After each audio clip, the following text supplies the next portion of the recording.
The thoughts, feelings, and opinions expressed in this work are solely those of the participants and is in no way meant to represent an entire demographic of people. This work is meant to serve as a doorway to encourage discussion among mental health professionals, parents, adolescents, and advocates around the issues of mental health, depression, anxiety, societal impacts, women of color, cultural pride, support systems, and hair.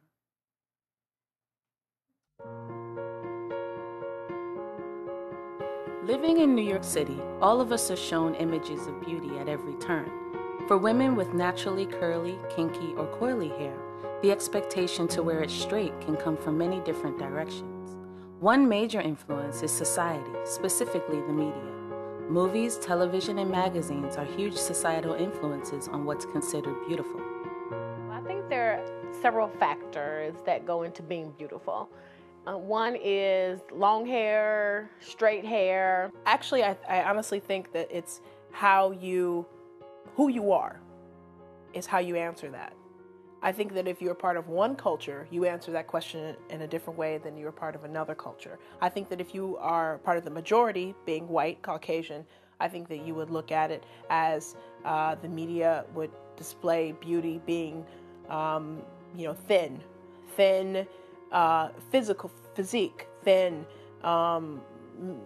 how your face is structured, plastic surgery, things like that. But I think that if you are a minority, I think that you would say that the media says that beauty is depending upon what the complexion of your skin is, the hues of your skin. The lighter you are, the closer you are to being part of the majority, the more beautiful you are. My experience with what the media portrays as being beautiful is generally young people who are thin, with long or fine hair, and light skin or white skin. And I believe with those combinations, that's what the media portrays to be a beautiful woman. Though I am finding that I think culture and the society is accepting natural hair more. But if you have natural hair, you have to make sure that you're also skinny. You can't have like natural hair and be a full figure woman and be in the media and be considered beautiful. The type of media outlets that I believe promote these kind of ideas of beauty are definitely magazines.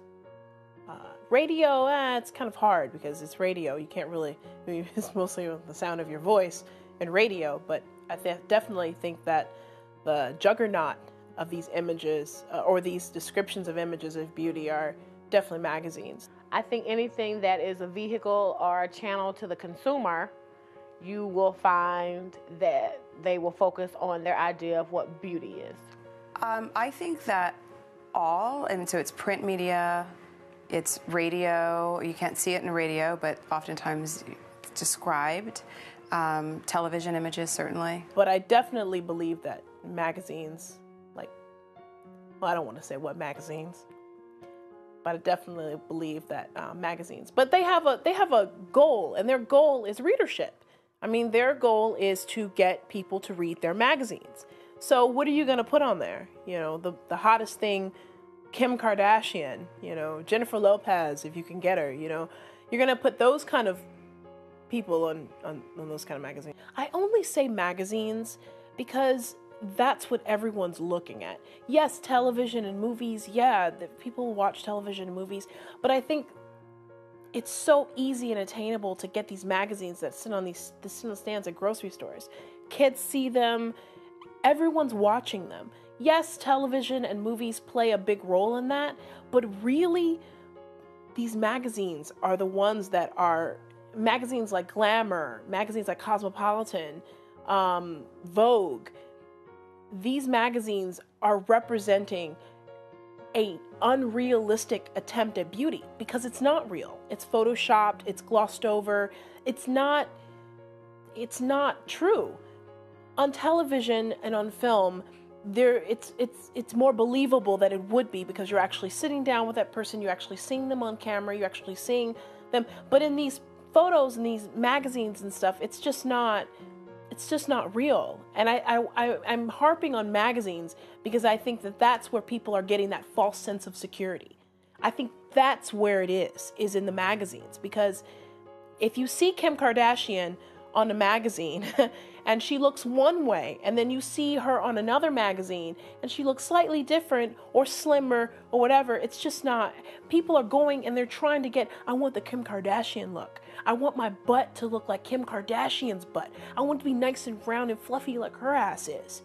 You know, and that's just not, it's like, you're not going to get that. It just doesn't exist. Like, it's, because honestly, Kim Kardashian may not even have a real fleshy, like flat butt. It just may be Photoshop. So as I said again, it goes to the 3 part. It's the straight hair, light skin, well, straight long hair, light skinned, and your size. And of those 3, I think I have 2. So I'm definitely light skinned, and I definitely have long straight hair, though it's natural, and most people don't think that, but it is natural. But in terms of my size, I'm more full figured. So of the 3, I have the 2, and I work with what I have, and I use it, you know, to my advantage in whatever media. And so for me, I have 2 of the 3, and I think the first time that I realized was when I was a freshman in college, because that's really when I started to go out to the clubs and to lounges and to events and really start dating on a serious level. And I would always notice that if I was with a group of women and we were all heavier set, then I would get the attention because I was light-skinned and had the long hair. But if I was with a group of women where they were skinnier and had the light skin and long hair, then I might not get as much attention as others. Oh, personally, I think I've always felt like I'm different. As far as my physique goes and my personal sense of beauty, I never ever felt like I was pretty at all. I probably discovered I was pretty about 2 weeks ago in therapy. But yeah, I think even as a child, growing up in Detroit, wearing a jerry curl, I don't think I ever felt like I was, you know, I was either too tall or I was, at that time, I was too thin.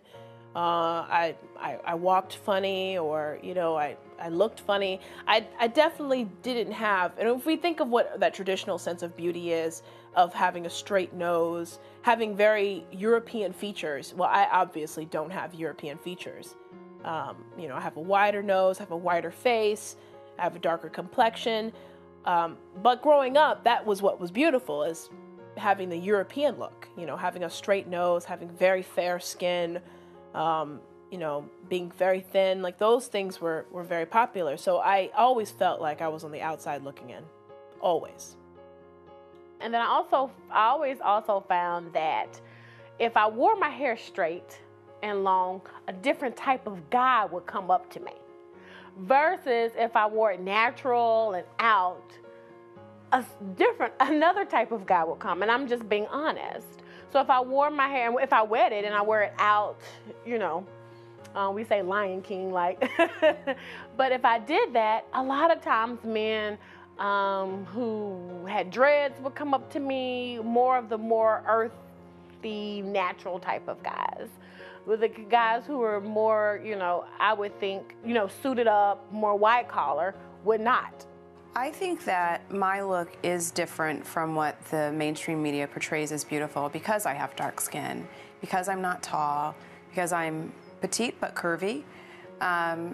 And I started realizing that I was different in a good way when my father was stationed in Germany. So I was probably about 5 years old. And when we would go out to the countryside, German people would rub my cheeks and want to touch us because a lot of them had never seen black people before. And so I felt different but special. And when we moved back to the States, it was then, I would say I was probably around 8 years old or so, that my differences were being pointed out, but in a negative way. It was that I wasn't thin enough, or that I was a dark-skinned black girl, or that my hair was nappy. And so as I got older, the differences made me less comfortable, and it was more frustrating and harder to understand. I think I was I was in Catholic school, and I was 8 or 9 around the time my father passed away. I was 8 or 9, and all the kids in Catholic school are white. And at least in my class, they were white. I was the only brown person. And I had a kid come up to me. There was this kid who came up to me. I'll never forget him. His name was Michael. And he came up to me and he said, "You look just like Michael Jackson, and Michael Jackson is ugly." And I went home devastated. I was crying, and I went home, and my mother said, "When you go back to school tomorrow, you tell him that Michael Jackson is rich and famous, and you'd be lucky if you look like Michael." So I went back to school, and I told that kid that. And he left me alone, but I didn't really believe that. Like, I didn't really believe that what she said about me was true. Like, I didn't really believe that, because I didn't want to look like Michael Jackson. For one thing, I don't want to look like a man. Michael Jackson's a boy. Knowing that there are differences has affected me in such that I've struggled with getting comfortable with myself. I don't think that I've ever had terrible self-esteem, but even in my own family, I was compared to my sister, who was taller and thinner than I was, so I was made to feel stubby and chubby. And but I knew that I wasn't, or I had a feeling that I wasn't. And in dating, I've chosen to date of different races and cultures and ethnicities, and it's interesting because in some of those cases, the people who looked most like me made me more self-aware and self-conscious about my look, and that's discomforting. Particularly with my work, I do believe that the straight hair look helps. I don't think corporate America is, though they're getting there, they're not quite to the point where they accept natural hair. And my appearance is what sells. That's what closes the deals, because they want to know that this image or this person that they feel comfortable with, they want to give money to or sell a project to. I think that having the feeling that you look, because of how you look, that you are a lesser person is a very devastating feeling. And you walk around with a slouch. I can say personally that I have slouched almost a good portion of my life because I felt that I've been inferior because of how I look, because of either my weight or my structure of my face or my hair, many things. I definitely know that the feeling of it is that you feel like you don't belong on the planet, that you feel lesser than because you don't look like everyone else. Even though we all don't look alike, we all obviously have different looks of beauty, but to not have that essential characteristic that's of the majority, and have other people look at you like you are not part of the majority, like you don't look like the majority, and that makes you lesser than, is a very devastating feeling. So because I have natural hair, and depending on the humidity outside, or it's rain, if it rains, I have to therefore get my hair done more often. So it becomes it's a more expensive proposition, versus I probably wouldn't have to spend as much money on my hair if I could just go natural. But because of the business that I'm in, society hasn't yet accepted that. So I do have to, if I feel that my hair isn't done, I'll have to make an appointment, or I might have to make sure that I put a little extra, shine on it to make sure that it's straightened out. I have to take extra precautions that I think a person who has natural hair might not have to. And I have to think about that in advance. And I do believe that if my hair I felt wasn't long and straight and beautiful when I go to a meeting, it might affect not my self-confidence in myself, but the confidence of my pitching the business and they're feeling comfortable. Because that's what it's about. It's about the person to whom I'm selling the work feeling comfortable with me, and there's a certain image that they're more comfortable with than not. Feeling outside of what mainstream would consider beautiful can raise a number of different emotional and mental challenges for some women. Having a strong support network of family and friends is important to reinforce self-esteem and confidence.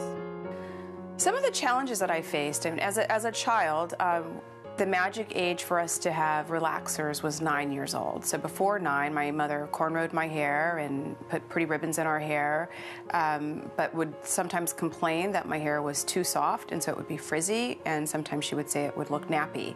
And then I got a relaxer, which, quite frankly, oftentimes it was uncomfortable and painful. I had a Jerry curl phase. Who didn't? So I had a Jerry curl phase, which made me a little self-conscious because of the chemicals that were in my hair. It was wet and would leave stains behind sometimes. Before my relaxer, I wore my hair in a Jerry curl. That's right, I said it. I wore a Jerry curl. And you know what? I'm gonna try to be proud of that Jerry curl, because for so long, for so many years, I was not proud of that Jerry curl. In fact, 5 minutes ago, I wasn't proud of that Jerry curl, but I made the decision that I'm going to be proud of that Jerry curl, because you know what? That Jerry curl shaped my life, and that's that. I'm going to be proud of that Jerry curl. Yeah, I wore a Jerry curl. Then I went back to having a full-on relaxer, and it was hard to maintain it because my hair did frizz in bad weather, and so I often had bad hair days. And about 6 years ago, decided to go natural, and now I'm playing around with a lot of different looks, and sometimes my challenge is just trying to get comfortable looking the way I look. One time I went camping, right? Now, sleeping next to a person with a Jerry curl is like the worst thing anybody could ever do. But because me and Ronnie was the only 2 people with Jerry curls, we had to be bed partners. So we slept next to each other, and all night long I could just smell activator. It just made me nauseous in my stomach. Oh, I hate that Jerry curl. But I'm proud of myself that I've come to terms with it. So the hardest challenge with maintaining my hair is the fact that it is natural, and depending on my level of activity, depending on the weather, it will blow up, and that look just isn't acceptable in my network.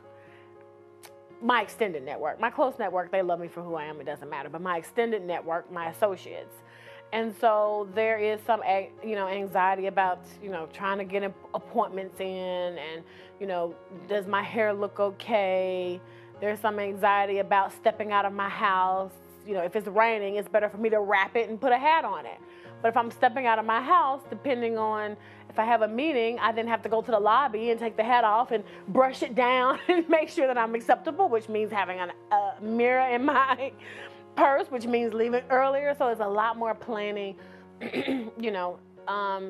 involved with that. And that, I think, would be the biggest, anxiety moments that I have with my hair. When I've received pushback from having natural hair, interestingly, it's been from men of color who have told me that their preference was women with longer hair, be it their natural hair or not.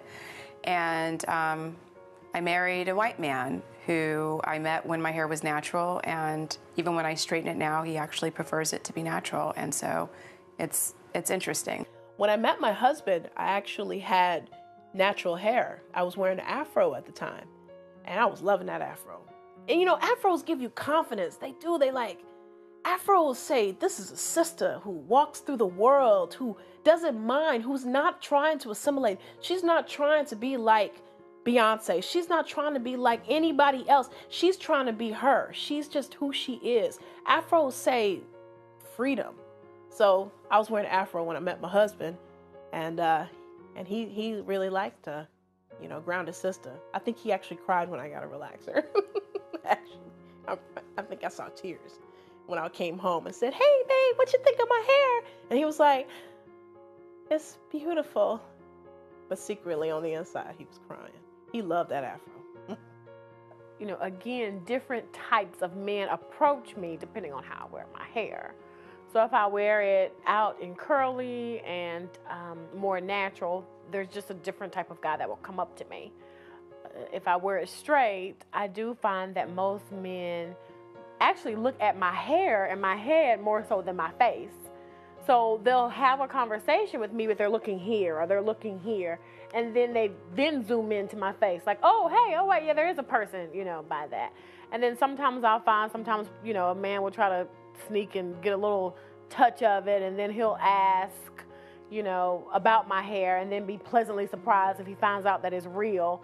So those are kind of the dynamics that I find with dating. It's not necessarily pushback, but it's very interesting to kind of see the interaction between me and him, or really my hair and him. I have received some pushback from work and from certain of my family members and peers when I decided to go natural. Working and living in a culture and environment where the majority of the people are Caucasian and or women with processed hair or straight hair, when I made the decision to go natural, it was, I knew I was taking a risk, but it's what I chose to do. But I would also, when I had those interactions with colleagues, tend to wear my hair pulled back and in ponytails, some ways that would sort of disguise it so that, quite frankly, I think that they would feel more comfortable or less threatened or think that I wasn't making some sort of political statement, which isn't what I was trying to do. Some of my friends think that it's still quite risky because it's something that for many, many years we didn't consider and that we didn't do. So I work in corporate America, and although it's not written in the handbook that you get from HR when you first start your job, it's not written in the handbook that your look has to be, your hair look, I should say, has to be a certain way. It's sort of implied that you should look a certain way. Like, I'll be honest, the difference between what I do and if you look at me and you look at my other colleagues, and the difference between people who work in the mailroom or people who work in the cafeteria, there's a difference. There's a stark difference, you know. So you don't, not to sound rude, but for myself personally, I wanted and desperately wanted to assimilate myself into what everyone else looked like and how everyone else was looking, hair-wise, how everyone else was looking. And most of the women that I work with and the men that I work with are clean cut. Clean cut meaning they don't have natural hair. Their hair, if it is natural, it's not natural. It's either, if it is natural, it's press and comb, you know, but it's straight. And I really think that that's the point, that it's straight. And I wanted my hair to be straight as well. And my mother, growing up in the 60s and the 70s, mostly the 60s and 70s, she has this idea in her mind too as to what corporate America would be looking for, and it's that you have straight hair. So she felt like it would hold me back. Honestly, it would hold me back if I had natural hair, being dreadlock, like the dreadlocks that I had, and so I made a decision to cut it. But I do feel like that there is this underlining tone in corporate America that there's a certain look that you should have, and if you don't have that look, then you are automatically associated with people who have lower income jobs than you do. And that may impact your promotion. And even if it doesn't, you don't want it to, because you're already different enough by being a minority. I have not received any pushback from family or friends. They're very supportive of my hair and all of the beautifulness that comes along with it, whether it's straight or natural. However, at work, I have, for instance, when I worked for a major consulting firm for 9 years, my mentor, who was also an African-American woman who spent a lot of money getting her hair permed, and she gets it done every week, if not twice a week, if my hair wasn't, you know, straight to a T, if there was one piece, she would say, come on, now you really need to go get that together. Or if there was one young woman who actually worked for the firm who had natural hair and would often wear it braided, and people would talk about it and say, oh my gosh, she gets paid enough to go get her hair done. And it was just a choice that she made, that, you know, she wanted to not only wear her hair natural, she wanted to wear it braided, you know, 2 braids. And there were conversations more so from the African-American employees than the non-African-American employees. Now, I'm not going to say that the non-African-American employees accepted it though I don't really think they were thinking about that as much because she was more of a junior level employee. They were more so interested in her quality of work.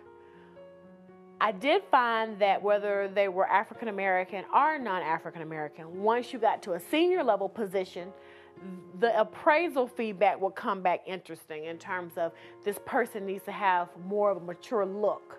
And it had everything to do with the hair, which meant it needed to be straight, not natural, and definitely not braided.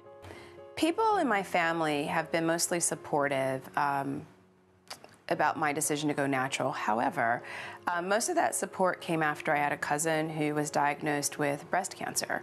And it was only when she went through chemotherapy and lost her hair and started growing it back out natural, which is something I did for years, that the women in my family especially started to accept the natural look. Just because she wasn't able to keep her long, beautiful hair that she had before. And for whatever reason, she didn't process it. So when it started growing back, it was her natural hair, and she's beautiful. And so I think that in my family, especially, people started seeing just the beauty that we just naturally have and how different we are. There have been a couple of moments where I've gone wild and crazy, and my mother would say, really? You need to comb your hair. It wasn't, it's never your hair looks crazy. It's just like, can you comb your hair? And I'm like, well, it's curly when it's wet. So no, I have combed my hair, and this is just how it looks. So, but it's all in jokes, you know, from that. So they've been supportive, and I'm very happy with having naturally straight hair. I would love to not have to straighten it, but it's just the beast of the business that I'm in, so I accept it. I will honestly say that my family hated on my locks from the first day that I got them. And I mean hated on them. And I know my locks look good. I knew they did. I knew they looked real good. I just knew that. I just had that feeling and that confidence in myself that when I walked into a room, they looked good. And besides, other people who I'm close to told me they looked good. But I did. But my family, on the other hand, they did not feel that. They were not feeling that at all. My family are, you know, traditional black women, mostly black women, who are from Detroit. You know, they have this they have their own idea of beauty, of what beauty is. And dreadlocks are not included in that. They think dreadlocks are dirty looking, and at least that's the feeling that I always got from them. So I'd never felt like, they always felt like they hated my locks. They hated my natural hair. Some of the emotions that I've gone through when going through the different changes in my hair include bouts of not feeling as confident when I felt I was having a bad hair day, whatever that means. And usually it just means, for me, it just means sort of how I'm feeling inside, and that's what I came to realize. I think that when I first cut my hair, I knew that my face was out there, so I felt like I had to just make sure that I looked nice and had nice earrings on, that sort of thing. But over time, it's just become a matter of confidence. I feel confident in who I am, and hair is just hair, but it's mine. And so the moment when I actually was getting this position, and when I was actually getting a position in corporate America, that I had to change my look, I felt like was the greatest day of my mama's life. And she was like, we're gonna cut them locks. And the day that I actually cut my locks actually was I got cold feet, and we were in a barber's chair, and my mother was like, think about your job. Think about your job, baby. Sir, cut that head. It's okay. Just think about that job. From the moment I sat in the barber's chair, actually from the moment I made the decision to cut my dreads off, I felt regret. I felt like I was cutting a piece of my soul off. I know that's over dramatic, but that's how I felt. That's my real feeling. I felt like it was cutting a piece of who I was, because you see, when I moved to New Orleans and I was hanging out with those sisters who inspired me to get dreadlocks, I felt like I was really finding myself. And when I decided to go natural, I felt like I was finding out who I was. You know, I wasn't putting on anything. I wasn't trying to assimilate into a traditional style of beauty, being a European style of beauty. I was going back to my natural roots, to my African roots. And so that's why I felt so emotional when I finally did cut them off, because I felt like I was going back to assimilating. Now I'm going back to putting on a face, putting on a facade that maybe isn't even really me. You know? So yeah, I did. I felt a lot of regret, actually. Wouldn't it be great if people could feel free to be who they are and appear how they choose, without real or perceived repercussions from society? Everyone has their own brand of beauty to be celebrated and cherished as unique. What I like best about my hair is that it's just mine. It frustrates me sometimes, and I'd be lying if I said that I didn't look at some people with natural hair and wish that my hair was just as curly as theirs or looked just as soft as theirs. But at the end of the day, this is what God gave me, and I'm happy with it. And I look forward to trying different styles, and I still straighten it from time to time, just with the blow dryer though, no chemicals. And what I like best is just that it's me. I actually love the fact that I think it's versatile, meaning, you know, if I go to India, I can fit right in. You know, if I'm around my colleagues here, I can, you know, fit right in. And I do love the fact that if I just splash water on it, I can go from straight to curly. So I do really, really love that. I love the fact that I feel that it's very manageable, meaning if I have a bad day, I just put a comb through it and I don't have to do, you know, much more about that. And we all like attention, so my hair gives me attention, particularly from males, so I do appreciate that as well. And I like the fact that I can have a perm look, but it be natural. You know what I love most about my hair? I love how full it is. I love how full it is. It doesn't grow very long. Like it's not, it's funny because when I had my dreadlocks, it was very long. But now that my hair is relaxed, it doesn't grow as long as, you know, it used to grow. So, what I love the most about it is that it's full. I love that it's full. It's full hair. And when you look at it, you think, oh wow, it's not very long, but it's full. It feels like it's full of life and spunk, just like Michelle. So if there's one piece of advice I could give young women about your hair and the image, quite honestly, it would be, you gotta abide by the rules, quite honestly. If you want to be on TV and they like straight hair, if you want to make it, you're gonna have to have straight hair until you get to a level where you can change the norm. Do you know what I'm saying? Till you get to a senior level position and you change the norm. In my case, if I want to have my own business and portray a certain image, this is the look that I have to have because it works. Now, that's just, you know, top tier consulting. If I'm doing something else, or if I'm working in retail and I have my own business, or maybe, you know, I have a restaurant, it might not matter as much. But in my business, it does matter. Image does matter because you're selling your work and you're selling yourself. It's easier said than done, but it is just to be confident, just to feel good about yourself, and to not worry about how you compare to others, because it's always going to be what's on the inside that's going to reflect, and that's what's going to matter in the end. First, I would say to parents, when your children are reading these magazines, make sure you're clear with them about what it is they're reading.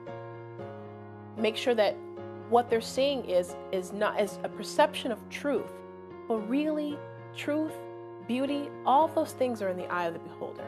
They're all about you. They're all on what you make it. So I would have to say that parents really, really need to emphasize to their children that beauty is, it's really in the eye of the beholder. The biggest lesson that I learned is that how you feel comes from what's inside. And other people can influence how you feel, but you're in charge of how they're going to influence you. And so I'm a pretty confident person, and I'm more confident than I thought that I was. You just have to decide the image that you want and the image that you want to accept and go with it. I've also learned that perms are not for me. I don't ever want to get another perm. That one year I got one was a huge disaster. And, you know, not everybody can put a good perm in your hair. So you can have one bad experience and then your hair is shot. So the biggest lesson is, for me personally, is I like the natural look, no perms. It doesn't matter. Honestly, it doesn't matter. the world will keep spinning. You will still continue to pay taxes. Your life will be fine. But it honestly doesn't matter in the end. I mean, people are starving in Africa, you know. Hair is hair. When you die, just sits there anyway. So, yeah, I'd definitely say that it doesn't matter, honestly. In the end, it's who you are. It's the core of who you are that really matters. The kind of person that you are, the giving heart that you have. Those are really the things that matter in life, not